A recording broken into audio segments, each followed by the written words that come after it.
আসবার কালে আসলাম একা, যাইবার কালে যাব একা, মাঝে মাঝে মনরে বলি চক্ষু মেলা কি দেখলা, মন বলে দুনিয়াদারি ছকমারি এক খেল। আমরা কথা বলবো চলচ্চিত্রের অন্যতম সেরা তারকা চিত্রনায়ক মান্নার সঙ্গে।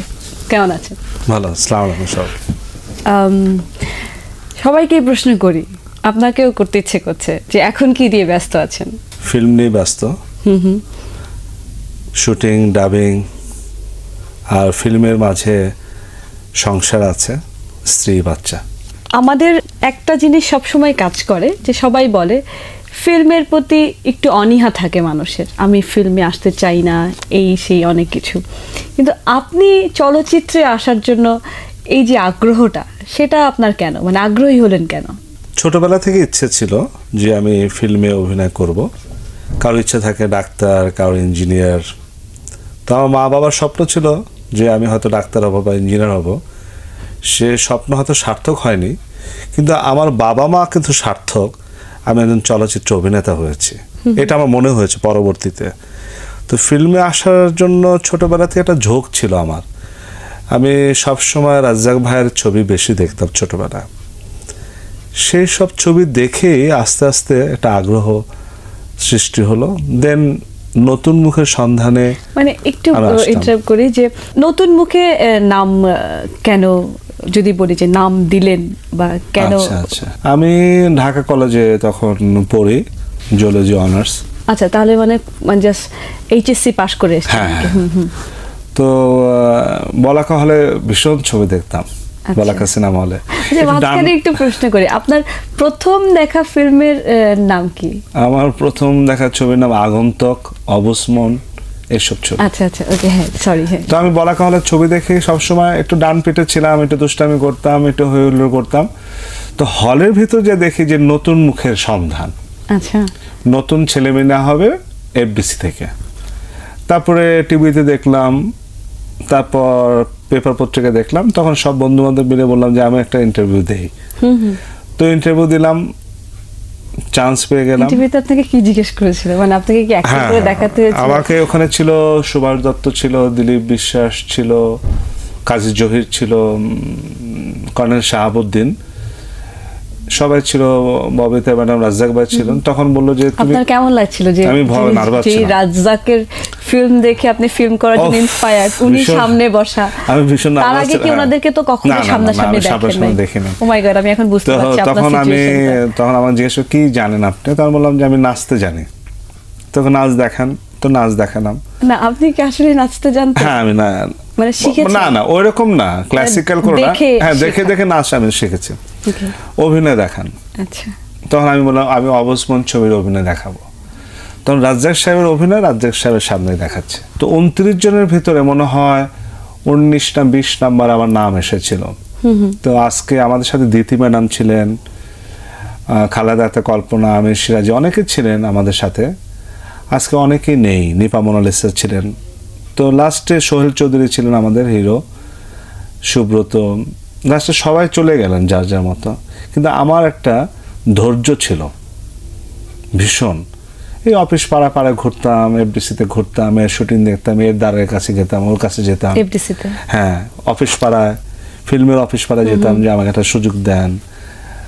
আলমগীর ভাইয়ের কাছে যেতাম, রাজ্জাক ভাই। তো রাজ্জাক ভাই একটা সুযোগ দিলেন, ছবির নাম তওবা। ওই ছবিতে আমি ফার্স্ট। আপনি অনেক লাকি যে লোকটাকে, হ্যাঁ, এবং রাজ্জাক সাহেব কিন্তু অভিনয় করছেন, রাজ্জাক সাহেব আমাকে মুখের মধ্যে প্যারাস্টিক দিয়েছিলেন মেকআপের। আচ্ছা, ফার্স্ট। এবং আমার ক্যামেরাম্যান ছিল মাহফুজুর রহমান। তো রাজ্জাক সাহেব যখন আমাকে নিলেন তখন আমাকে 2001 টাকা দিয়েছিলেন সাইনিং মানি। আপনি এই পর্যন্ত কত সিনেমা করেছেন? আমার এ পর্যন্ত ছবি রিলিজ হয়ে গেছে 350 মতো হয়ে গেছে। 350? এই 350-র মধ্যে নিশ্চয়ই আপনার অনেক জনপ্রিয় অনেক গান আছে, আছে না? এটা খুব ডিফিকাল্ট আপনার জন্য বলা যে আপনার এর মধ্যে সবচেয়ে পছন্দের গান কোনটা? যেমন আমার একটা ছবি ছিল লুটতরাজ, অনন্ত প্রেম তুমি দাও আমাকে, তারপর কাজী হায়াতের, এটাও কাজী হায়াত পরিচালিত লুটতরাজ। আম্মা জান একটা ছবি করেছিলাম কাজী হায়াত সাহেবের, আম্মা জান এই গানটা অনেক জনপ্রিয়তা পেয়েছে। জনপ্রিয় গান। আর আচ্ছা, আপনাকে এত চিন্তা করতে দিব না, আপনাকে আমি ছোট্ট একটা রিকোয়েস্ট করবো, সেটা হচ্ছে আপনি আমাদের 2 লাইন আম্মা জান গানটাকে শোনান। আর এটা এত পপুলার, এবং আমার ধারণা আমি দর্শক যারা আপনার দর্শক আছেন তারা আপনার কণ্ঠে এই গানটা শুনলে অনেক খুশি হবে। তো এই মুহূর্তে আসলে আম্মা জান গানটা মানে যে সুর যে তাল লয়, আমি ওইভাবে কোনো লাভ নেই, আমি ফিশ পাউডার হাতে নিয়ে আছি, মানে ওই যে ছাই হাতে নিয়ে আছি, আপনি ছিটকে যেতে পারবেন না। আচ্ছা আচ্ছা, আমি দুটো লাইন তাহলে গাই। হ্যাঁ, আম্মা জান আপনি বড় মেহেরবান, আপনার দুগ্ধ করছি পান, আপনি বড় মেহেরবান, আম্মা জান। এই এটুকু মনে আছে। আপনি অনেক ভালো গান, আমি ভালো গান গাই, মানে অ্যাটলিস্ট সুর এবং তালটি আছে। না যাক, আপনাকে ধন্যবাদ। আমার মনে হয় জীবনের প্রথম কেউ, তাও আবার আপনি একজন কি বলবো, আমার খুব প্রিয় অভিনেত্রী এবং আমি আপনাকে খুব পছন্দ করি। দেখ, আপনার মুখ থেকে শুনলাম যে গানের তাল এবং লয়, আমি না, আমার সমস্ত অডিয়েন্সও বলবে, এটা আমি একদম হল অফ করে আপনাকে। তাহলে আমি ধন্য, আজকে আমি আপনি আবার প্রিপেয়ার্ড থাকেন, আপনাকে আমি আরো কিছু গানের জন্য রিকোয়েস্ট করব। মান্না ভাই, আমাদের প্রত্যেকেরই তো প্রথম বলে একটা ব্যাপার থাকে, স্পেশাল একটা দিন হতে পারে বা স্পেশাল একটা মোমেন্ট হতে পারে। আপনার দৃষ্টিতে বা আপনাকে যদি আমি বলি যে আপনার প্রথম দিনের ফিল্মের শুটিং এক্সপিরিয়েন্স, সেটা আপনার জন্য কিরকম ছিল? একদম নর্মাল, ক্যামেরাটা আমি ওরকমভাবে বুঝি নাই, আমি নর্মাল অভিনয় করেছি।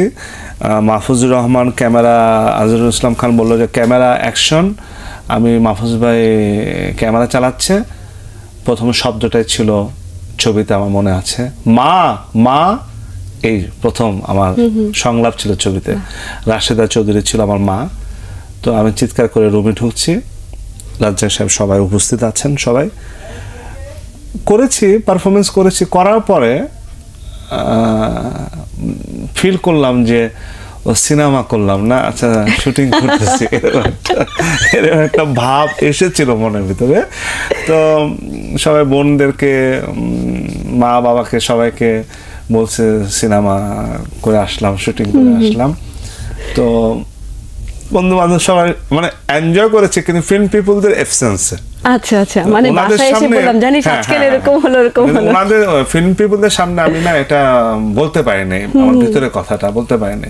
তবে খুব যেটা নার্ভাস ছিলাম তা ছিলাম না, স্বাভাবিক ছিলাম, কিন্তু এনজয় করছি শুটিং এর পরে বন্ধুদের সাথে, ভাইদের সাথে, মার সাথে, বাবার সাথে, বন্ধুদের সাথে, এই করছে এই খাইতে দিস আমাকে। আচ্ছা, আমরা এই গল্পটা আরেকটু শুনবো, কারণ আমাদের এখন বিরতি নেওয়ার সময় হয়ে গেছে।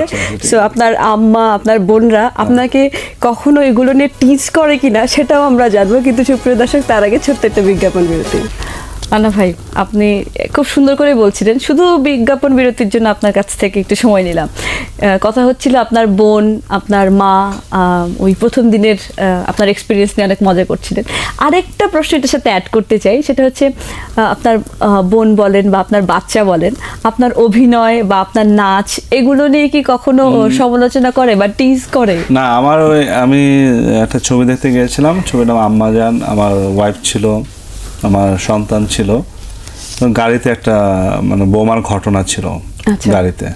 তো বোমাটা বাস্ট হয়ে যাওয়ার পরে তো আমার বন্ধুর ওয়াইফ গাড়িতে মারা যাওয়ার পরে আমার ছেলে খুব কাঁদতেছিল, মানে সে বিশ্বাস করেছে ঘটনাটা সত্যি, চিৎকার করে বলছে বাবা বাবা বাবা কোথায়, বাবা কোথায়। তখন আমি বলতেছিলাম ছেলেকে যে চুপ করো, এটা সিনেমা, এটা সত্যি না।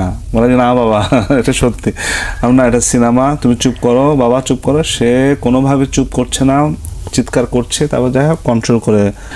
আরেকটা শুনি আমি, এটা আমি দেখি নাই, আমার ওয়াইফ বলেছে, আমি বাসায় যখন বের হয়ে আসি তখন আমার ছেলে, আমার বাসায় যারা কাজের ছেলেরা আছে তাদেরকে জানি বলে যে বাবা এইভাবে কথা বলে সিনেমায়, বাবা এইভাবে নাচে, বাবা এইভাবে ড্রেস পরে।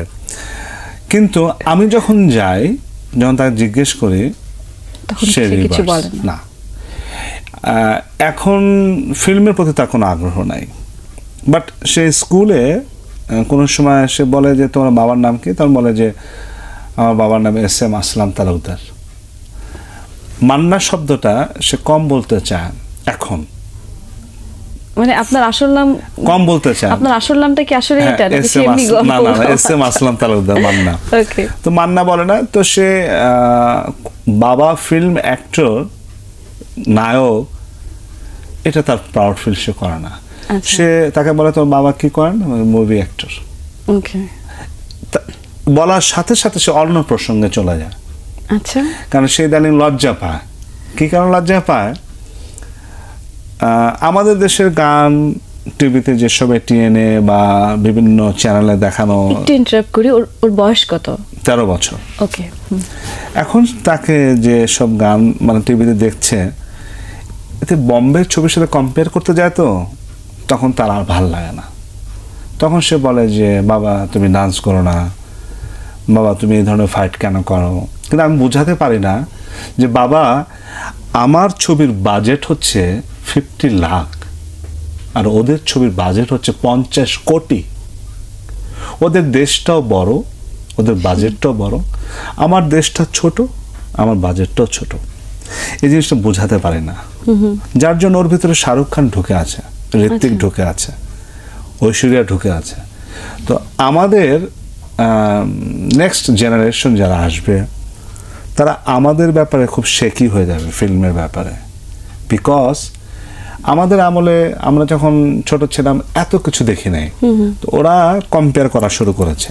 একটা জিনিস মনে রাখবেন, আমরা বাঙালিরা কিন্তু ঠিক চ্যানেল যেমন আমরা সবসময় সুইচ করি করে রিমোট চেঞ্জ করে বিভিন্ন চ্যানেল দেখি, ঠিক তেমনি সিনেমাটাও ওরকম যদি সিস্টেম থাকতো রিওয়াইন্ড করার বা ফরওয়ার্ড করার, তাহলে কিন্তু করে ফেলতো। যেহেতু করা যায় না বলে করছে না, কিন্তু আমাদের ভালো লাগার জন্য ভালো ড্রেসম্যান লাগবে, মেকআপ ম্যান লাগবে, সিনেমাস্কোপ ছবি বানাতে হবে, গুড ড্রেস, গুড লোকেশন। কারণ আমরা কিন্তু বাঙালি, আমরা যত শিক্ষিত হই না কেন, আমরা জাতে কিন্তু বাঙালি, ভাত মাছ মাংস পছন্দ করি, আলু ভর্তা, আলু ভর্তা এসব পছন্দ করি। কিন্তু আমার কথা হচ্ছে যে বম্বের সাথে আমাদের যারা সভ্য জগতে যারা বসবাস করছে, যারা আপার ক্লাস, যারা ড্রয়িং রুমে বসে ভালো ভালো ইংলিশ ছবি, হলিউডের ছবি দেখছে, তাদের কাছে আমার অনুরোধ, আপনারা বম্বের সাথে কম্পেয়ার করবেন না। 50 কোটি 50 লাখ। মান্না ভাই, আপনার স্কুল কলেজ নিয়ে কিছু বলেন। 1 থেকে 10 মানে matric Tangail Bindubasini government high school, then Dhaka কলেজে জিওলজি অনার্স কমপ্লিট করতে পারি নাই। আচ্ছা আচ্ছা, নতুন মুখের সন্ধানে ইন্টারভিউ দিলাম, বাস লেখাপড়াই। তারপরে তো আপনি মান্না ভাই হয়ে গেলেন। হ্যাঁ, আপনার তো নিশ্চয়ই বন্ধু বান্ধব আছে। হ্যাঁ, হ্যাঁ, এই যে তাদের রিয়াকশন কি? বন্ধুরা যখন আমার কাছে আসে তখন আমি ফিল্ম লাইনের কথা ভুলে যাই। আচ্ছা, তখন না কেন জানি বারবার মনে হয় যে যদি ওই লাইফে আবার চলে যেতে পারতাম। নস্টালজিক, যে বন্ধু, সে বান্ধবী, সে স্কুল, সে লাইব্রেরি, সেই মেয়েদের সাথে দুষ্টামি করা, ফিল্ডিং মারা, প্রেম ভাব, বন্ধুদের সাথে শার্ট প্যান্ট পরে হইহুল্লোড় করা, ফিল্ম দেখতে যাওয়া, ছবি দেখা, ওই মেয়ের সাথে চিঠি লেখা, প্রেমের চিঠি, আমি ভালোবাসি। আচ্ছা আচ্ছা, এগুলো হয়েছে? হ্যাঁ, এগুলো হয়েছে। এগুলো আপনার বউ জানে? ওয়াইফ জানে। কারণ এটা স্বাভাবিক, বুঝছেন, যে মানুষের জীবনে না, অনেকে বলে আমার জীবনে প্রেম একবার এসেছিল, এটা সম্পূর্ণ মিথ্যা কথা।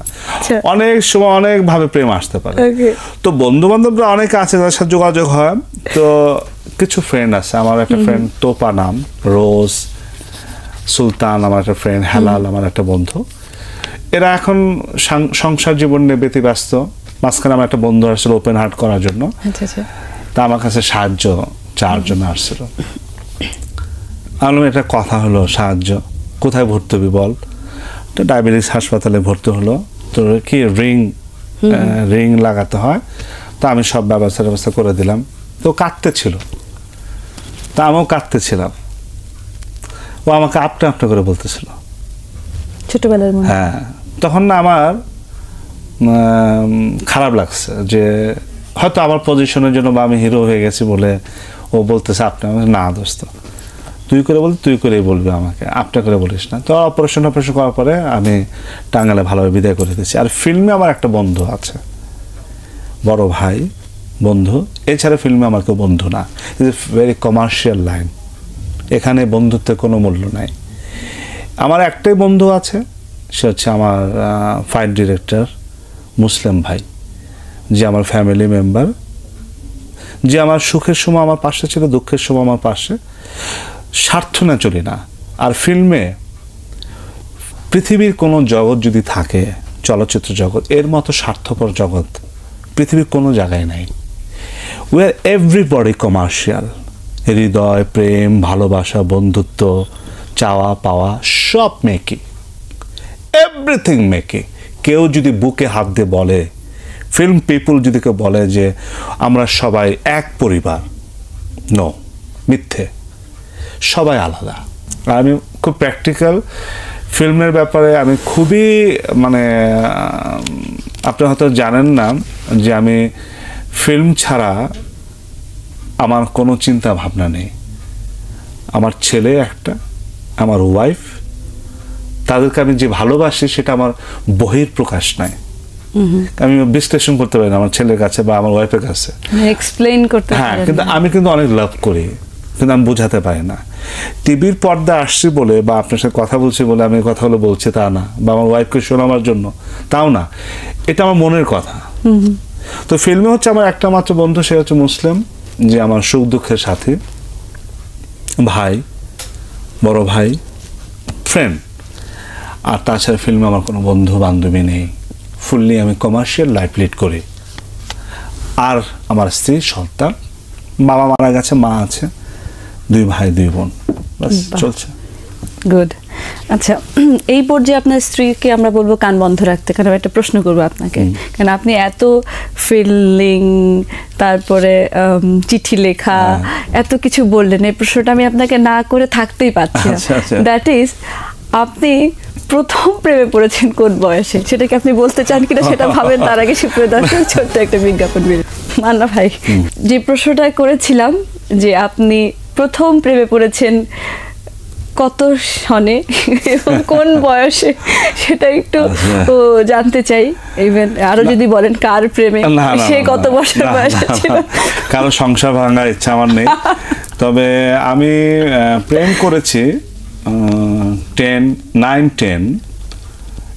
একটা মেয়েকে ভালো লাগতো, আমাদের এই টাঙ্গাইলের মেয়ে, তার সাথে প্রেম করেছি, 1 ইয়ারের মতো প্রেম হয়েছে, প্রেম করেছি। তারপরে না প্রেমটা টিকে নেই।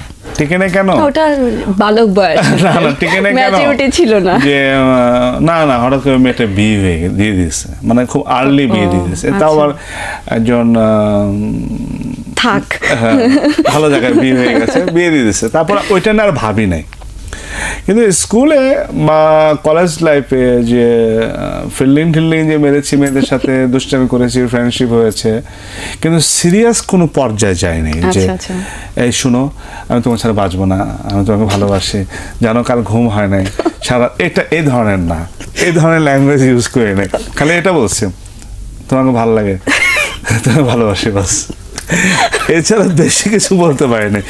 ভাষাও কম জানতাম, লেখাও কম জানতাম। তো এর মধ্যে দুটা মিলিয়ে তোমাকে ভালো লাগে, তোমাকে ভালোবাসে, বাস এইটুকু কমন। আপনি যখন বিয়ে করলেন তখন কি আপনি অলরেডি চিত্রনায়ক মান্না হয়ে গেছেন না তারপরে? না, বিয়ে তো পরে করেছি। আচ্ছা। ফিল্মে আমি যাকে বিয়ে করেছি সেটা অ্যাফেয়ার্স। আচ্ছা, ওই যে তোমাকে ভালো লাগে, তোমাকে ভালোবাসে, এটাই একদম স্ট্রেট বলছিলাম। আচ্ছা, শুনেন, আপনাকে আমার ভালো লাগে, আপনাকে আমি ভালোবাসি। তখন সে আমার দিকে তাকিয়ে সে ফিল করেছে, এখন বলে 3rd ক্লাস ছেলে, এটা কি বলে এইভাবে। তখন আমি তাকে বলছি যে না, মানে চিত্রনায়ক মান্না আমাকে কি বলছে? না, চিত্রনায়ক হইনি আমি, তখন মানে ফিল্মে ঢোকা ভাব। তো তখন আমি বললাম আপনাকে ভালো লাগে, ভালোবাসি। তাকে চলে গেছে। আমি শুনেন আপনি কি করেন? বলে আমি এয়ারলাইন্স চাকরি করি। আমি বলছি এয়ারলাইন্স চাকরি করেন? আচ্ছা, এয়ারলাইন্স মানে আপনি এয়ার হোস্টেস? বলে যে হ্যাঁ আমি এয়ারলাইন চাকরি করি। বলুন কি বলবেন? আচ্ছা আপনি সবসময় বিদেশে যান, আমার জন্য একটা জুতো আনবেন। প্রমিস, বিশ্বাস করেন। আমার ওয়াইফকে যখন বলছি যে একটা বলে যে এটা কি ধরনের কথা বললেন আপনি, তার কারণটা বলি। আমার ওয়াইফও ফিল্মে আসছিলেন। ও আচ্ছা আচ্ছা। তো সে আর ফিল্ম করেনি, সে আবার তার প্রফেশনে চলে গেছে। Okay. তখন আমার ইনকাম একটা ছবিতে 7,500 8,000 টাকা করে পাই। বাসা ভাড়া করে থাকা খুব টাফ, রিক্স, মানে ওই পয়সাও নাই যে 20,000 10,000 টাকা বাসা ভাড়া করে থাকবো। কিন্তু সেই সংসার চালিয়ে গেছে। সেই তার ত্যাগ, স্বামীর জন্য যা যা করণীয়, বিদেশে চাকরি করে, এয়ারলাইন চাকরি করে, কাপড় চোপড়, খাওয়া দাওয়া, জিনিসপত্র, ওয়াইফের সাথে বিদেশে যাওয়া আসা, ঘোরাফেরা, এই আস্তে আস্তে আস্তে আস্তে একটা পর্যায়ে আমি বললাম যে আমি স্টাবলিশড হয়ে গেলাম, ফুল স্টাবলিশড। দেন বাড়ি গাড়ি সব কিছু করলাম ফিল্মের পয়সা দিয়ে। এখন আমরা হ্যাপি।